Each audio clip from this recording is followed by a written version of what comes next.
Hey everyone, we're back. We've talked about ultimate concern, and we're also talked about how religion is a way in which people come together to have a shared spirituality.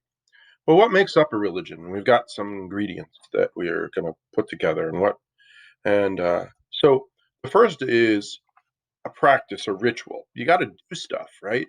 Any action that's associated with religion, whether or not it's a prayer service or whether or not it's a wedding or a festival or a funeral. They have to have these things that people come together to do. The second thing is people have to be connected. There has to be some kind of emotional connection to it. It's not a bunch of scientists in a lab who aren't connected to what they're doing, right? Or not having some kind of like spiritual connection. And this could be just feeling good about yourself. It could be some kind of conscious, some kind of guiding force, or it can be something profound like a vision or a miracle or something like that. But it has you have to be connected to it. The next is that there's got to be narrative or myth. Religions tell stories, all of them do, both written, both oral, providing examples of how to live. We're going to cover this in great detail in our next major unit next week. But I want to just kind of point that out. The next is there's got to be doctrines or philosophies. There's rules or teachings of a religion, things that a religion believes.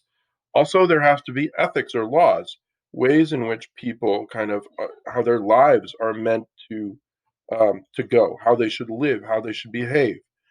And some of these laws and ethics they change over time. There also has to be some kind of institutional value, right? Okay, so I'm going to be the guy who does the readings and you be the one who does the songs, right? It could be something as simple as that. Or, you have churches that have bishops and that's this kind of thing. So there's organizational concepts to what a religion is or does. And lastly, material things, whether or not it be banners or whether or not it be um, art or whether or not it be holy places. They could be some Celtic hill in the middle of Ireland, or it can be Jerusalem, or it can be your little white church. Also, things like statues and bread and wine and candles and all kinds of stuff that we use, right? Catholics use ashes on Ash Wednesday, all kinds of different things, palm branches, all kinds of stuff that religions use.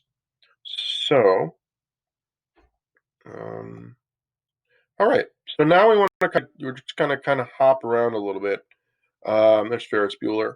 Um, what are the different um, types of religions? And basically, we've got monotheism, which these are some basic things that you probably learned in seventh grade global. Monotheism and the belief in one God, such as Judaism.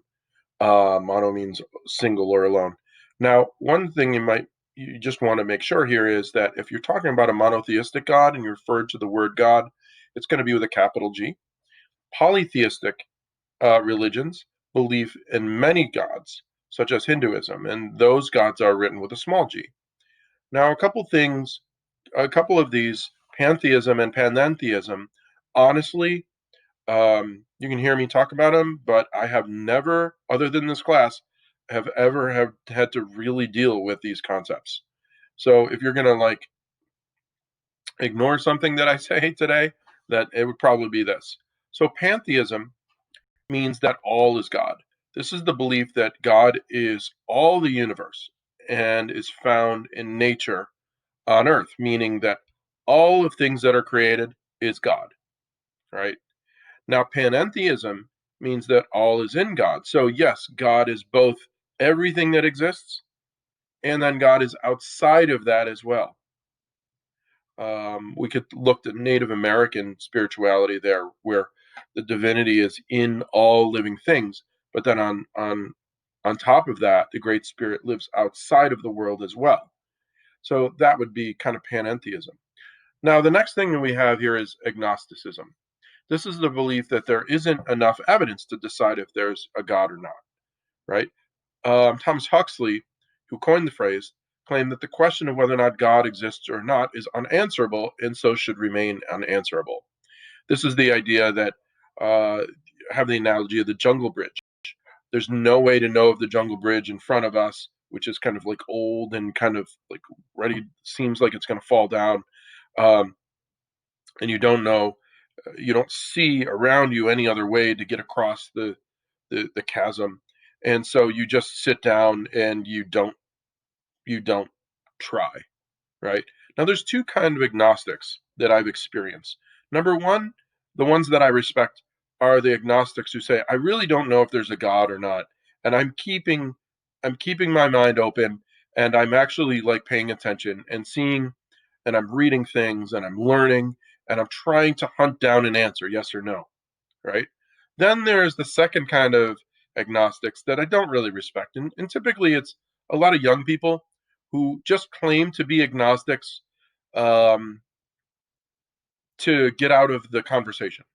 Right? I'm an agnostic, which means I don't choose either way. It's a way of like not choosing, and it's kind of cowardly, right? If you want to, pick a side. You should have a belief, and you should strive for it. And if you're not ready to choose yet, to continue to strive to find out the answers.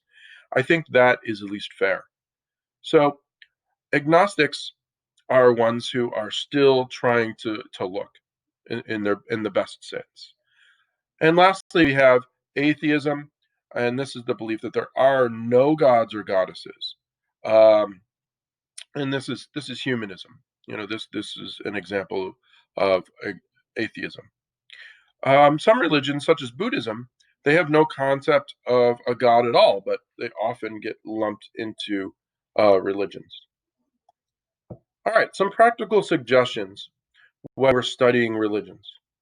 First of all, don't consider the exotic or new to be preferable. It may be preferable on its merit, but not just because it's different. Don't pick things just because they're new and improved, right? Because they may not be better than where you are and what you're experiencing. Listen and then talk, right? Be sure that you understand the new idea before you accept it or try to refute it. So many people are amazingly superficial in their discussions, because they're not paying attention to anyone else. So instead of a dialogue where this person says something and this person responds to that something and then says the second thing and this person responds to the second thing, usually it's just instead of a dialogue, what you have is a pair of monologues. I say what I want to say, then I say what I want to say, not connected to the next person. And so we just keep saying monologues, and that's not really a discussion. Um, so, and then in that sense, it's not really studying religion; it's just arguing. Um, and so, having a discussion is important, and recognizing that even if you feel confident about what you believe in, there could be some truths in what is being said. For example, Karl Marx called Christianity an opium people um, are given to dull their sensitivity to their miserable lives. Right? Their lives are terrible, and so they use religion to make themselves feel good, like a drug. And Christians throughout history have thrown, oh, that's terrible. They get angry about it. How dare you compare my religion to a drug? But if they look around, they might realize that there are certain Christians who do actually use their faith, right? So, without that, would we have even noticed it? So it doesn't necessarily mean that it encompasses all, but we can learn a little bit if we're just listening.